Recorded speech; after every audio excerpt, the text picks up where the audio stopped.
Okay, we're live.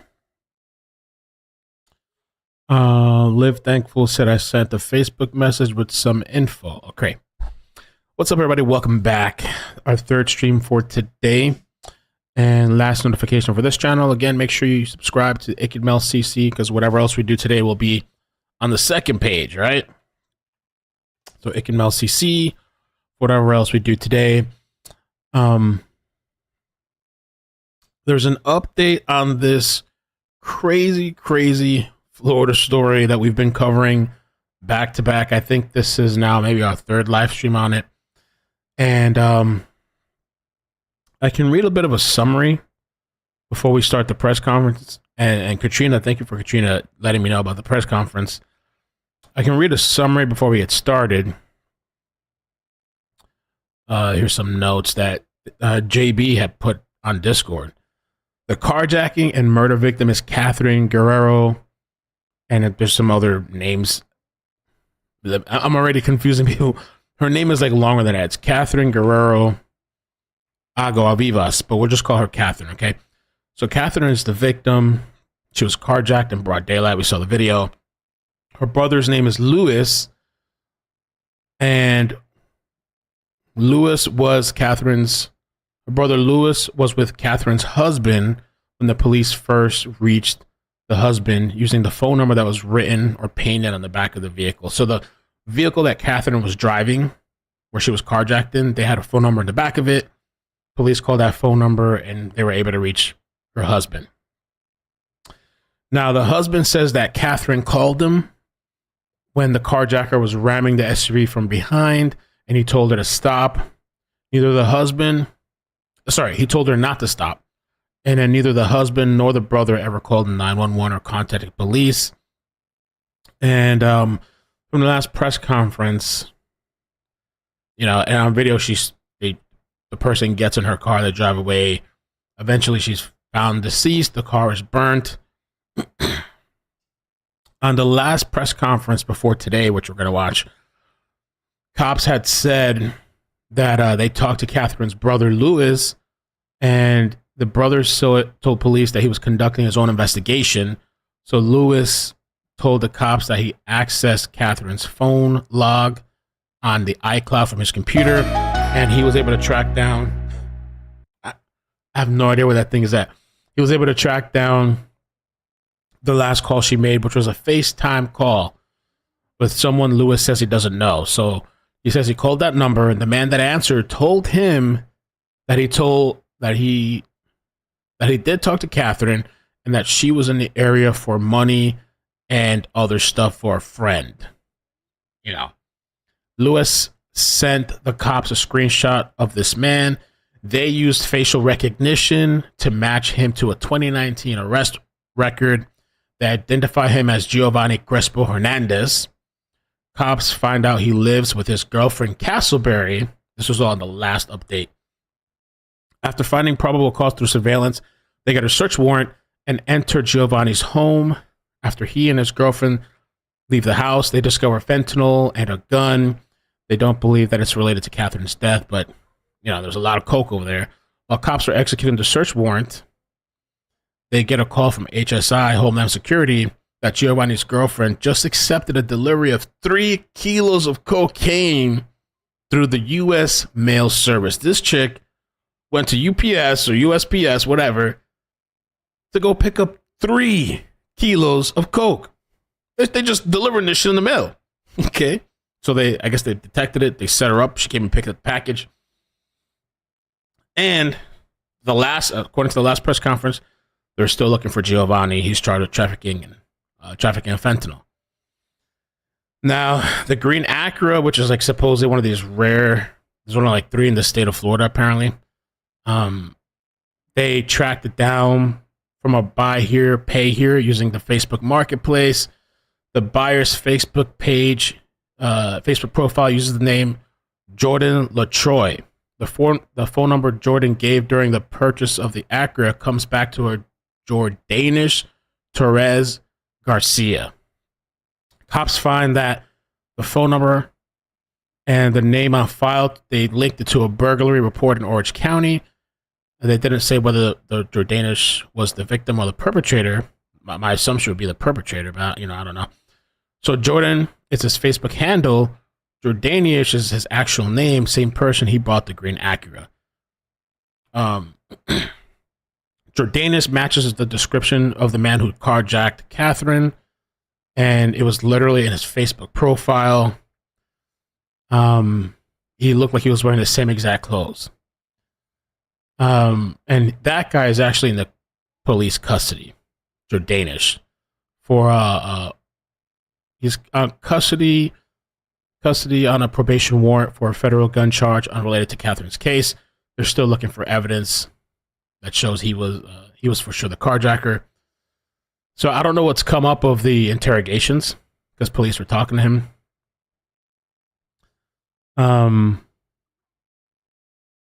Oh, and I guess they updated at some point. Jordanish is suspected carjacker who abducted Catherine. He's now in custody with the unrelated gun charge. Okay.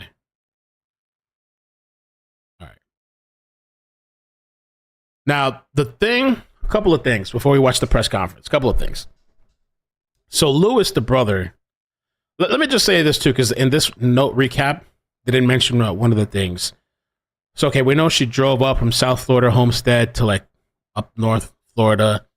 Supposedly was supposed to visit family, but at first cops said there's no known family, but then they found family, but that family had no idea she was coming. Anyway, once police called the husband, that husband or the brother, they got in contact with like a family friend who is married to a cop. And so that person contacts the cop, the cop's wife contacts the cop, and he's in some other county, and he calls the police department investigating this murder and pretends to be like he gives a fake name, and he starts collecting information for the case. And then I guess I don't know if he recorded I think he might have recorded the conversation, whatever. He gave all the details to the brother and the husband. They find out, these cops, and he gets charged and he's arrested. I think he bailed out already. So there's that element too that's really sus, that this cop was looking into it and giving information. But the cop says he was just trying to help out. Really odd. Now, during the last press conference too, police said that Lewis is Catherine's brother, Miguel is the husband. They are cooperating with police, but cops do find it odd that neither called 911 when they knew Catherine went missing. Could it be because of the drugs and all this stuff? They also find it suspicious that Lewis did his own investigation and didn't tell them about Giovanni when he found out about him. Cops are not calling them persons of interest. Okay.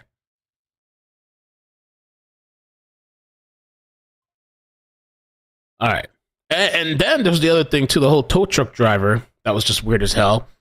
The tow truck driver that was killed. And that person had towed the green car the day before I think this whole situation happened with this woman. And that person was shot with like 100 rounds, and it was 10mm rounds. And that's the gun that the kidnapper is using, 10mm rounds. So, all weird. All weird.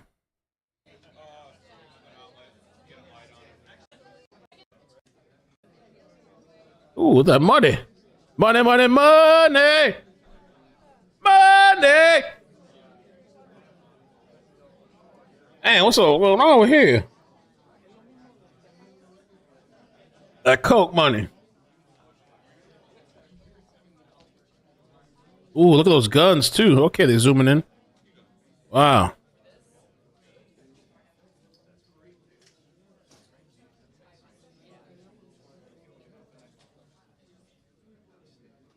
Wow. Did they make a bust? Oh. Scott, is it like cashier's checks? How much is that? $1,000. Scott. International money order. What in the hell is going on here? If you guys could hit the like button, please, I'd appreciate that. Also, consider joining the mailing list. Forgot to join the mailing list, subscribe to the second page, all that good stuff.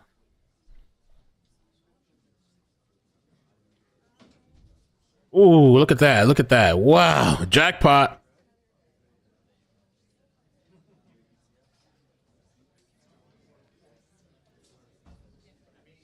Colombia, right? Some cartel stuff. Wow. What's that? Is that coca?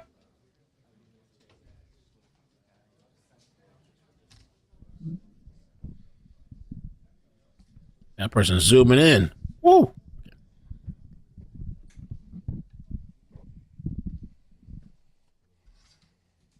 I don't know. Who's the barber for these guys?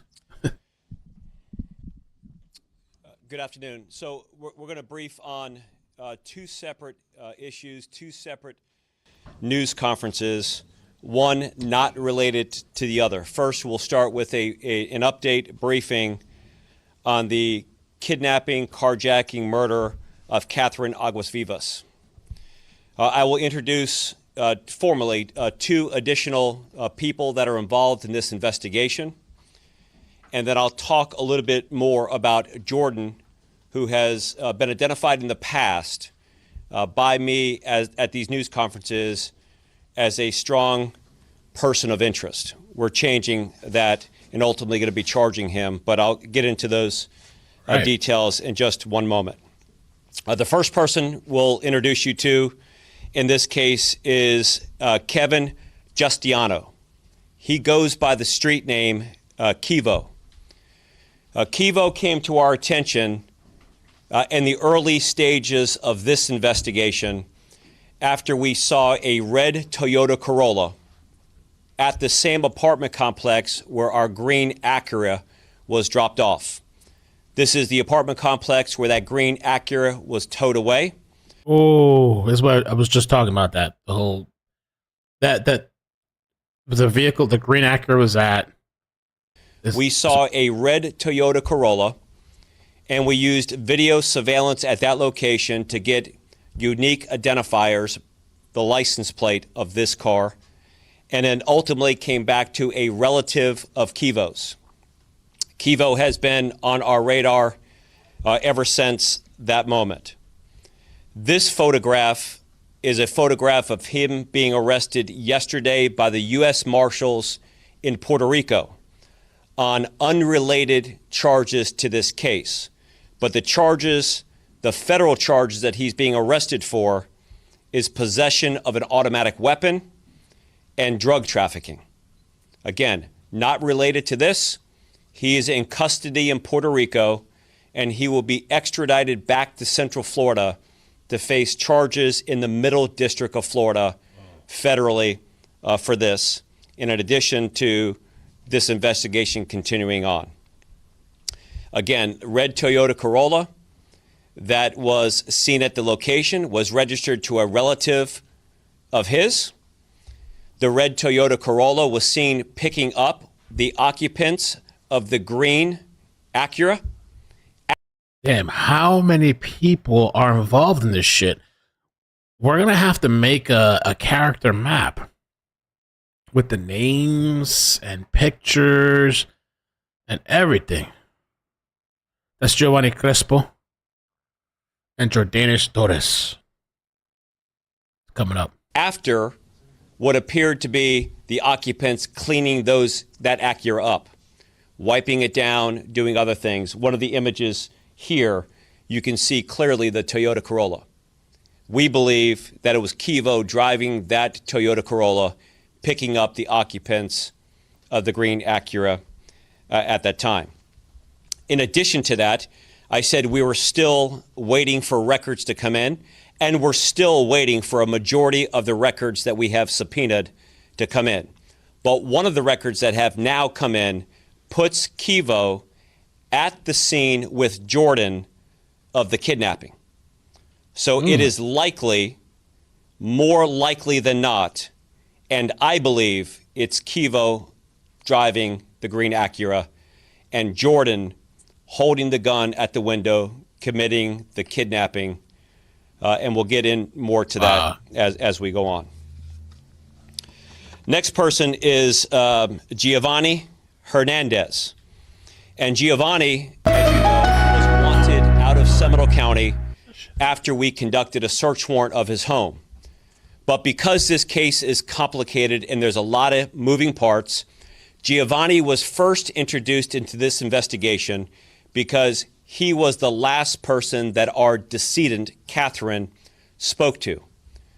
We were able to identify that in two ways.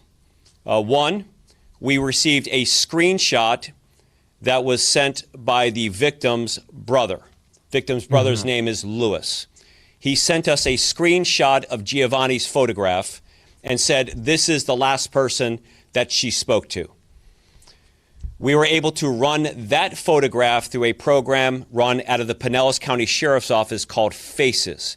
It's a facial recognition program, and it came back 98.6% likely that it was Giovanni with a Castleberry address.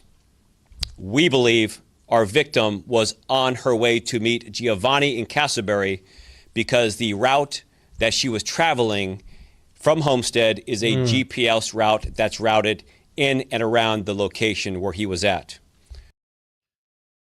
So, yeah, he believes that the victim was on the way to go to Castleberry.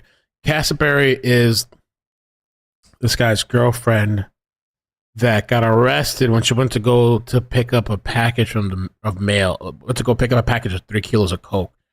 So she got arrested. Wow. So Giovanni Crespo Hernandez, his girlfriend that he lives with in Castleberry, she got arrested for the 3 kilos of coke, but she was actually they believe she was on the way to that house. As a reminder, first we got a report from her husband, Miguel, that said that she was coming to Central Florida to visit family members. Additionally, we said that there was no family members that we could locate here. We later identified 2 family members that are in and around the area, but they were not expecting her to come up. Louis, the brother, then gave a report to detectives that said she was on her way to Seminole County or the Central Florida area to deliver money and other stuff to a friend. We think that friend is Giovanni. So Giovanni was there. He was wanted out of Seminole County because we conducted a search warrant of his home. The search warrant revealed what appears to be a lot of property, likely stolen property, as well as fentanyl and other drugs and a gun. So he is now being held in Seminole County on trafficking fentanyl and possession of marijuana with the intent to distribute. That's his local charges here.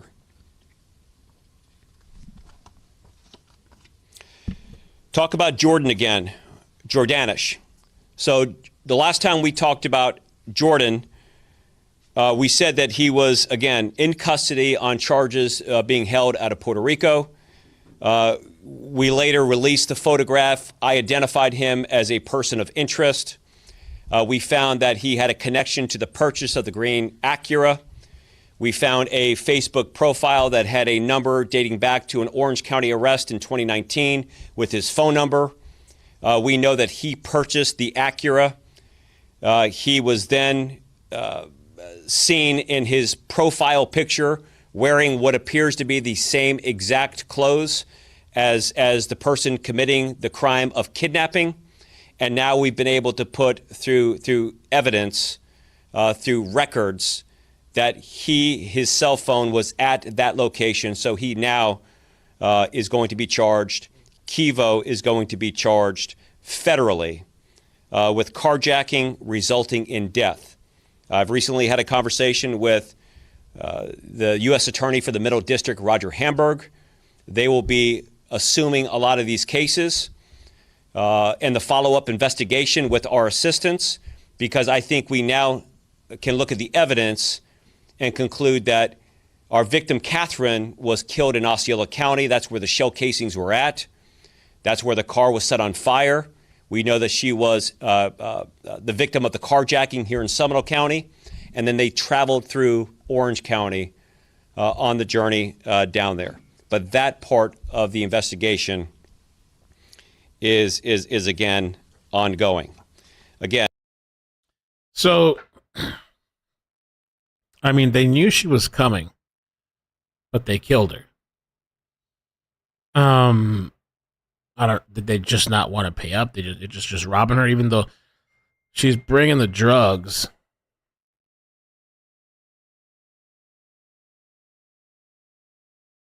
This is so weird. I saw Cheeks in the chat say maybe they were just backdooring her.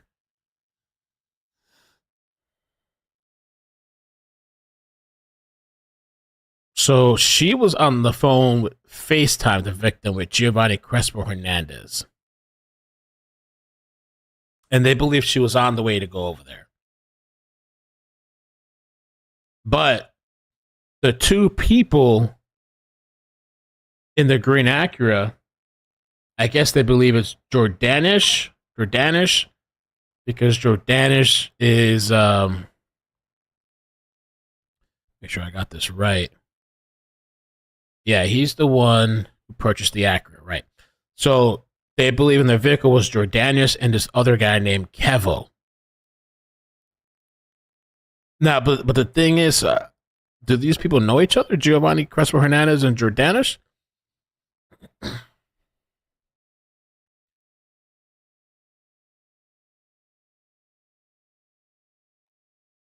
Were they trying to make it seem like?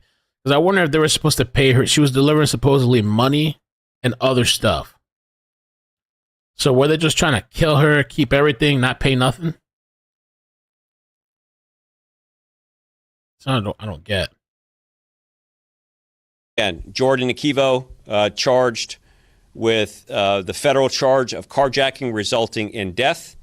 And these are some of the updates that we have now in the investigation. Sheriff, real quick, not to interrupt, but I think you misidentified. You called Jordan and Kevo. They're not the same person, right? Yep. Well, yep. You're right. So Jordan is Jordanish, and if I said that, I'm getting myself confused on some of these things. So let me go Kevo. Yep. Let me go Kevo. Is again, Kevo is Kevin Justiano.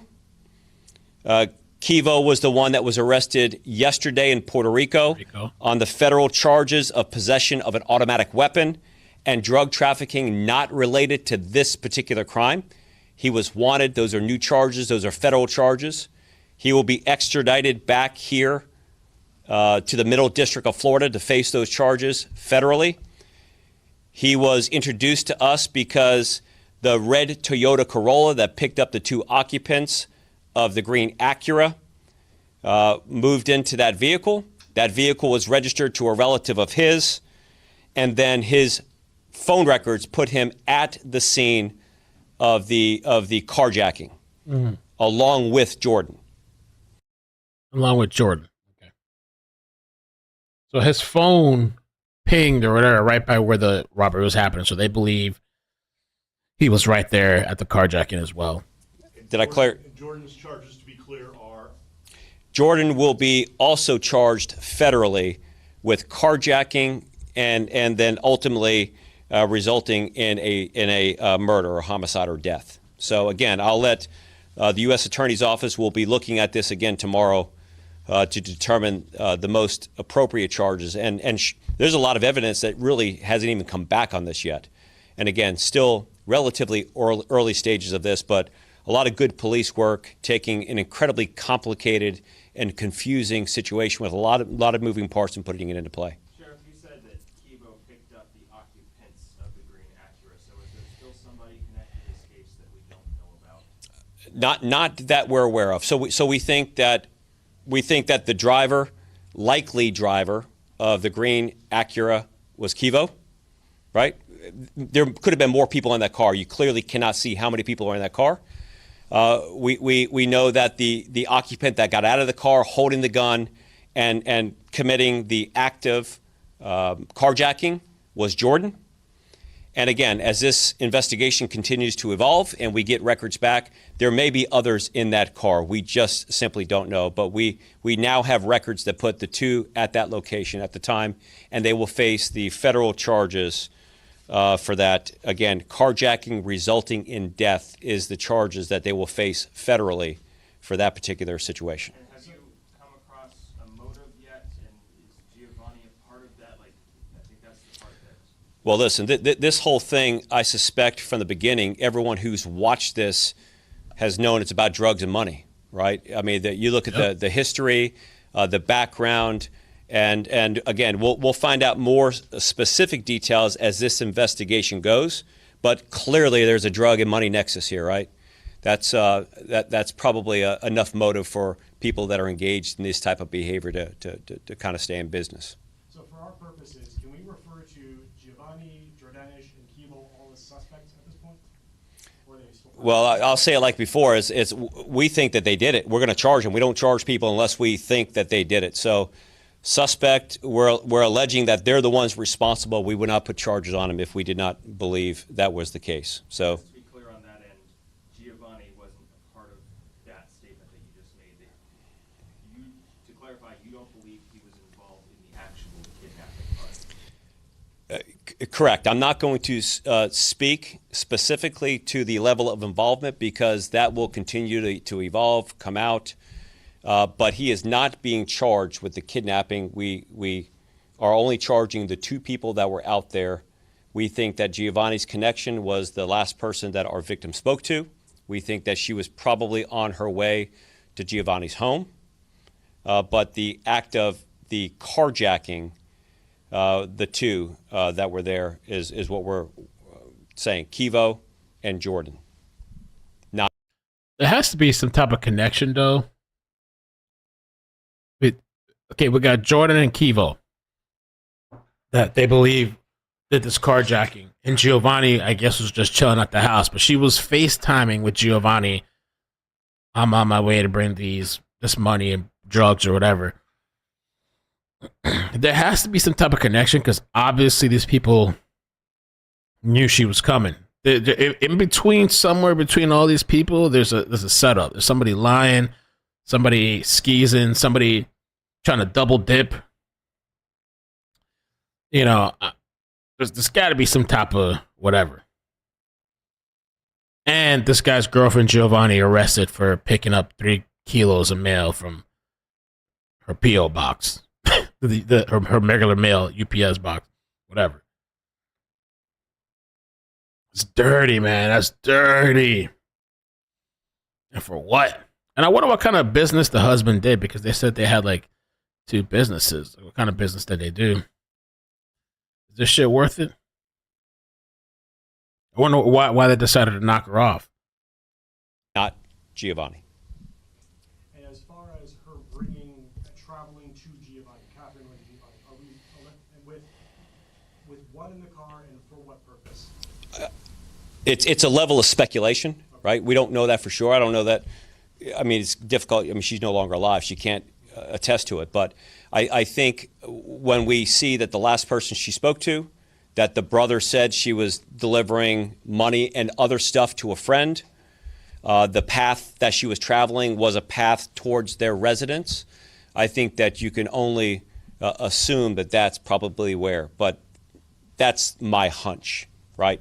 We don't know that for sure right now. Is there anything in I her? want to come back to the timeline. You say that the Acura Green was getting to the truck on March 19, and after that was released. How this car was released? It wasn't even registered. Someone paid to get it out. How that worked for that Acura?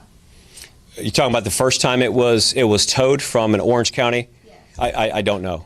I don't know the circumstances. That part of the investigation is in the Orange County Sheriff's Office lane, and although there is a nexus and connection here, they're the most informed authority to speak on that. I don't know the circumstances of when the vehicle was released. Sometimes when vehicles are towed for whatever reason through a tow contract of an apartment complex, they're looking for somebody to come in and get it out. And when somebody presents themselves with money and pays it out, they typically release it.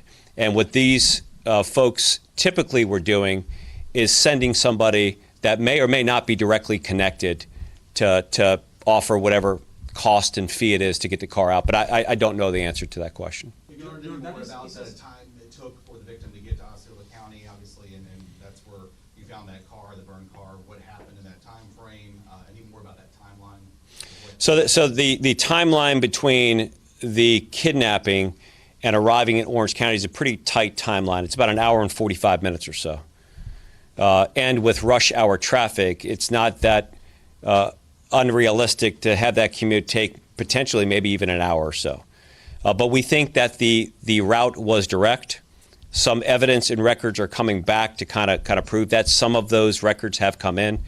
We know that the route that we said, traveling, making the U-turn, getting up to Tuscaloosa Road, traveling south on Tuscaloosa Road, getting on 417 by cutting over traffic. And I was reading this article apparently about the package that came with the 3 kilos of coke.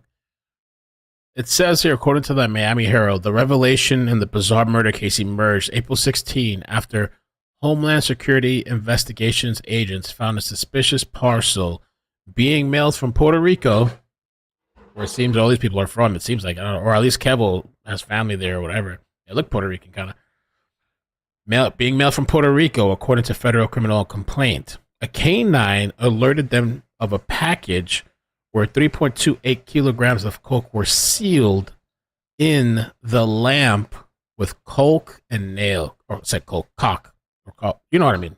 Which kind of cock I mean, right? That's I used the same way. With cock and nails. Or it's just caulk. It's caulk, not cock. Whatever. So a police officer dropped the parcel off at St. Cloud address in Central Florida near Kissimmee as agents staked out the area. So they figured this out. The canine alerted them and like, you know what? Let's send it anyway. And we'll keep an eye out because now we want to grab this person. As agents staked out the area, Monsabel Romero was spotted, I can't read nothing, repeatedly driving around the home in a white Acura SUV, presumably to ensure no law enforcement was present, the complaint alleges. At one point, Romero got out of the SUV and walked over to the package. According to the complaint, the 27-year-old told agents she came to pick up her lamp that she ordered on Facebook for $300. Okay. Romero Soto is now facing federal charges. Okay. So they got her ass. Getting on 417 southbound has been confirmed by records. Likely getting off at Narcoossee Road, traveling down to Boggy Creek. How long they were at the location, we don't know at the time because that location was off. So it may, in all intents and purposes, been a direct route there. And then any time delay between the report of guns fired and the flames or smoke from the vehicle was just the time that they were there. So again, that will come out further in the investigation when we get information. As far as your investigation, We'll go here. I'm not going anywhere, so we got plenty of time. as So far as your investigation has revealed, anything in Catherine's background or husband's background that shows any history of drug dealing or any involvement in anything like this? So not that we have access to right now. I will reshape the husband and brother's involvement. I said that they were cooperating at first. Husband is no longer cooperating with us. Ooh, husband no longer cooperating. And the brother has been crossed up in multiple lies with our detectives. So and the brother caught up in multiple lies. to shape that they're cooperating would not be accurate. So they are no longer cooperating. The husband is not cooperating at all. And the brother feels like he's cooperating, but he's telling us lies. Oh, So again, shoot. that will be a part of the investigation that's ongoing. We'll continue to look at that. Sheriff, Jordanis is a suspect now about in the Catherine's case. Say it again. Jordanis is a suspect now. Jordanis is a suspect now. Yes. Let's call him a strong suspect. He's the guy with the gun committing the crime. And I think that when we release that photograph with somebody in the Facebook wearing the exact same clothes as the person on the scene, I think that most people that saw that video said, yeah, you don't have to be the sharpest detective to know that it's likely this guy. But now with records putting him back at that location at that time, we're confident it's him. So again, at the scene of the carjacking, right, it's Kevo and Jordan. That's there. And with they're associates with Giovanni? Sorry if that was already touched on. Or associates with any known organizations? Look, I think all these folks are connected together, right? But what we can prove will come. Keeping it funky. I think all these folks are connected. With Giovanni, sorry if that was already touched on. I don't know if he means dad, the husband and brother, but. Or associates with any known organizations? Look, I think all these folks are connected together, right? But what we can prove will come out in evidence that is going to be released to us.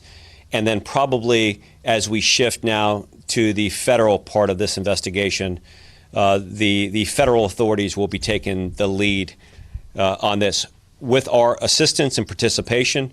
But I think this entire group is absolutely connected. And from the activities, probably not the first time that they've been involved in criminal activity and committing crimes.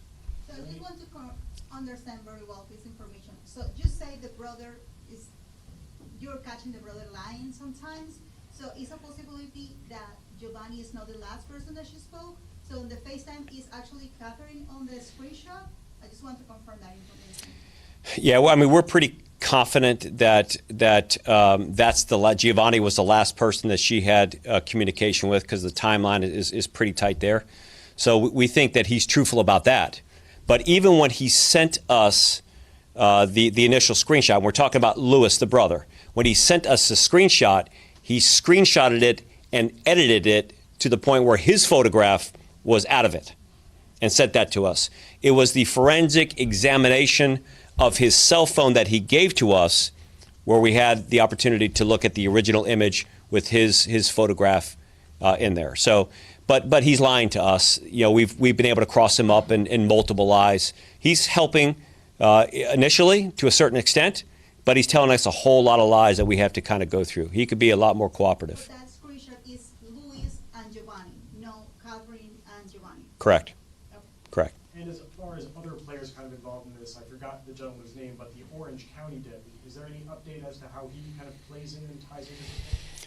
So again, nothing new on the Orange County deputy. We're continuing to work that side of it. Obviously, we want his records on his work computer, access to the database like the David system where he found those unique characteristics about our detective.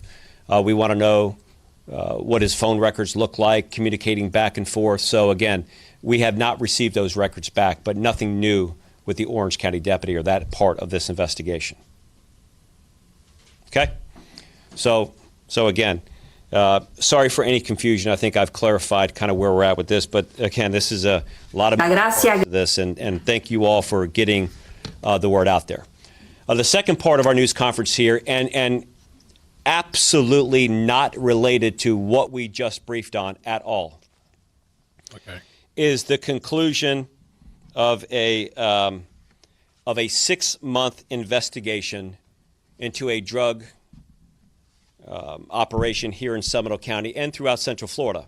Now, you've heard me talk quite a bit about all of the things that we're doing to make sure that we can navigate people down a path towards recovery. We've got this unique relationship with Advent Health for the Hope and Healing. Well, just sticking to the topic for a minute. I guess they did it the second part. But I was just browsing and I saw this. I don't know if it's an Rector family. Father speaks out after woman killed in Seminole County. New at 10, family members are remembering Catherine Altagracia Guerrero de Aguas Vivas tonight. So she was the victim of an armed carjacking in Seminole County last week. Law enforcement believes it was her body later found inside of a car that had been set on fire in Osceola County. For the first time, we are learning more about who Aguas Vivas was. West News' Haley Crimmelholm is live with what her father had to say about her. So when he talks about his daughter, he describes her as smart and someone who always looked out for her parents. And she's a parent too. And the loss has obviously been crushing. He didn't want to be identified for this interview. The father of Catherine Aguas Vivas spoke Monday about the loss of his daughter. para nuestra familia. It rocked our family, he said as he spoke with a TV station in Miami. Aguas Vivas had been living with her husband in Homestead, according to law enforcement. Her husband told deputies she was in Central Florida to visit family, but they haven't been able to find any family members in the area who were expecting her. La niña tiene 6 años. He says his daughter was a mother with a 6-year-old girl of her own. She was college educated and had been studying English since her time in Santo Domingo in the Dominican Republic. He describes his daughter as caring and smart, someone with a lot of friends who never had problems with anyone. Finding out what happened was shocking and devastating. Llegando a la casa, encuentro a mi esposa llorando. He says he came home and found his wife crying. He said the neighbor already communicated to her what happened, and that's how we find out. No, que colaboren con la justicia. To the people out there who know what happened, he's asking them to cooperate with law enforcement, saying today it was my daughter. Tomorrow it can be the daughter of someone else. He says the family is trying to be strong and relying on their faith right now. If you have any information, you can contact the Seminole County Sheriff's Office or go through Crime Line and remain anonymous. Okay. Really sad situation. I guess it's drugs and money. I feel like, yeah, it's weird, kind of crazy to see how many people are potentially connected to this. And why would the brother be lying? You know, I would go out to say it seems like the family knows something. You know, like it doesn't seem to me like this woman was just doing a solo operation and sneaking out, and not her husband not knowing, and she's doing these drug deals and money deals, and the brother and husband don't know. I don't know to what extent and why the husband, if he knew, has his wife doing this kind of job. It shit don't make no sense to me. Weird. But who knows? Who knows how far it twists and turns. Now, there is going to be another update with the story that we just... you guys kill me in the chat. The story that we covered earlier. The manhunt for this ex-cop. They're doing a press conference, actually in 30 minutes. So I want to make a thumbnail. I think I kind of have one I can kind of use. We're going to do it on the second channel. There's a press conference, which I don't know if there's going to be much information or not, because the one before that was like this 1 minute thing. Yeah, there's a guy missing. He's on the run. We think it's this vehicle. Thanks. What? What the? Let me set that up for the second page. Boom, boom. I could actually put this on. Update on this. Last night and today, very instrumental. So thank you for that team. You've been listening to Sheriff Luna, who released the information that the deputy involved here, Samuel Espuro, has been released from the hospital, but also the arrest of Raimundo Duran, who has an extensive violent criminal history and a known gang member arrested. What can we do? Or I'll make a thumbnail. We'll get the next stream ready. So we can go over this weird, crazy murderer and This guy was married, not married, but had a kid with an underage girl, and now took the baby, killed the ex-wife, killed the girl, the underage girlfriend, and yeah. How can we help? So he's been awesome, as well as the entire CHP. I also want to take a quick second to thank the witnesses that came forward immediately when our deputy was shot in the back. I can't say enough about them. They saw what they saw, got out of their cars, went immediately to aid our deputy, communicate with them, and eventually their information became very important to the investigation that our homicide detectives were conducting. So thank you. In our eyes, you're heroes. Not only did you help this deputy, but I have a feeling based on the characters that's been described, you do this for anybody who needed help out on the street. At the end of the day, I'm very happy that this person is in custody, but I'm even more thankful that Deputy Aspuro is doing well and he's recovering at home. I made several statements last night and talked about the fact that he was wearing his vest, his bulletproof vest, and we believe it saved his life. The situation could have ended so tragically, and even though this was not a good incident, I think the outcome is a lot better than we would have liked with his safety. And it does remind us for our community out there how dangerous the job is in law enforcement. I think we take it for granted. These men and women put on a uniform, a badge 24/7, 7 days a week, and they go out there. There's gunfire, they run to it, they don't run away from it. And under these circumstances, I'm so proud to be part of this profession. So what I will do is I'll go on to the next phase. I'll take any questions that you may have. But please keep in mind that, yes, there are a lot of details in how our detectives worked with the other agencies to make this arrest. But a lot of the detailed information will be given in court. And we plan on doing everything we can to make sure that this individual gets prosecuted to the full extent of the law. And with that, I will open it up to any questions. Based on those witnesses you just thanked, can you share a little bit more about the circumstances that led up to this shooting? How did the suspect allegedly approach? What were the circumstances surrounding that shooting? All excellent questions, and those are all details that we're still in the process of making sure that we're getting them from one place, corroborating it with video, and at the end of the day, all this information will be provided to the district attorney's office when they are considering for filing for this case. So at that time, all that information will come out. Can you share more about Mr. Duran's background? I can tell you this, that he has a very extensive criminal history, a very violent criminal history. I thought you guys were looking on the screen. And that will be part of us, the consideration we're hoping that when we file this case, because at the end of the day, this man was armed with a firearm. He had no business having a firearm in his possession with his criminal history. Sheriff, can you detail that criminal history just a little bit for us, please, and give us some maybe examples of things from his past? I'm not going to get into specific details at this time, but I could tell you by bulleted points, it took up over half the page, and a lot of the acts were violent. And I'm going to leave it at that for now, but more information will come out about that. But it's very concerning and troubling. Sounds about right with Callie.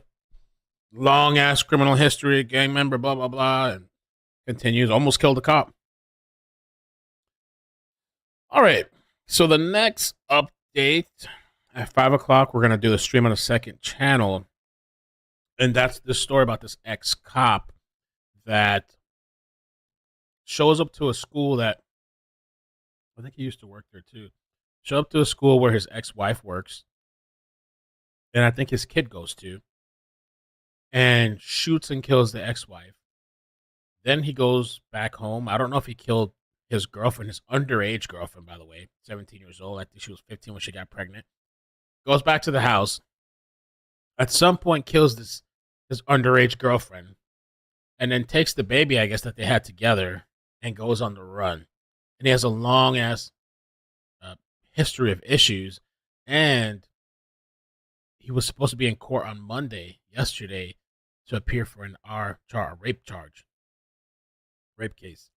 Now, there's new things developing as well, because there's an article that was sent to me. We'll talk about it in the next stream, but what's kind of interesting is that there was 2 cases that were investigated involving this guy, and after interview with his own department, Yakima. There was a bunch of people were correcting me how to say Yakima. Yakima, Yakuma, Yakami, Yakuma. Sorry. Yakima. Yakima. It's not Yakima, it's Yakima. Sakibi. Yakima. I think that's how it's said. Anyway, in which Huzar revealed that he had begun dating his now ex-wife when she was in high school. A damn student in Sunnysideville. Or Sunnyside. And I think he was a coach for her. They explained that Huzar's estranged wife was not a cooperating witness, and he was unable to establish probable cause in the sexual misconduct of a minor. So she didn't want to cooperate, so they couldn't have this guy. In her statement, she was willing to enter into a relationship with Huzar. She expressed what appeared to be genuine concern about Huzar being arrested and what that would do for her safety. Also, she was afraid. She mentioned that Huzar was not of sound mind and has told her he hears voices and was short-tempered and controlling of her actions. So, we're going to get into that in the next stream. All right? Make sure you subscribe to Ikidmel CC, Ikidmel Space CC. And we'll see what we're going to do because I have a story BL sent me, but I think I want to do it on the main page, but I'm out of notifications. I think what I'll do at BL Stories, I'll schedule a stream tonight for tomorrow, early tomorrow, maybe like 11, and we'll cover that story. Again, trial's coming next week. It's going to be busy for weeks, like 5 weeks. It's going to be busy. All right. Make sure you sub to both places because when I'm doing the trial and shit pops off like a chase, a standoff, somebody lights themselves on fire for some cause that a day after nobody even knows what the purpose was and he's gone from history, or they want to block a bridge or whatever, any craziness, whatever happens during the trial, I will be jumping on the MacBook. We're going to be multi-streaming. We're going to be doing a bunch of different things. And the trial is going to be a shit show, I think. It's going to be a shit show. That story is kind of a shit show. People have been arguing, going back and forth, people accusing each other of stuff. Been a whole mess.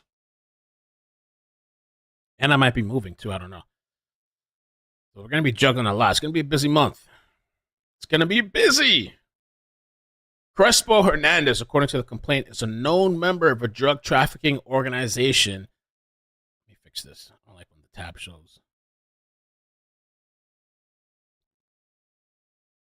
And a person of interest in a series of home invasions and homicide investigations. All right? Not a little saint. The following also states that he was a target of a Homeland Security probe in Miami in 2020 that led to agents seizing more than $300,000. Crespo moving big. When deputies searched the couple's Castleberry home in Central Florida, they located fentanyl and more than $13,000 in cash, 2 Glock firearms, multiple cell phones, and expensive jewelry, according to the complaint. A Toyota in the driveway had a trap space within the car, a ploy used by traffickers to hide drugs. Oh, that's a trap space right there, I guess, behind the glove box, I guess. There's a gun.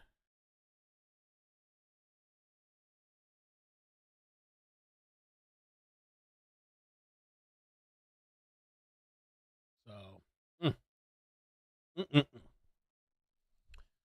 I saw your instant message how to pronounce it. Yakima. Yaka. I'm from Yaka.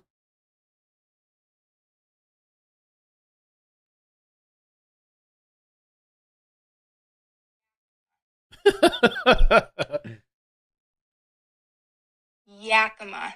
Yakima. All right. Yakima. Yak.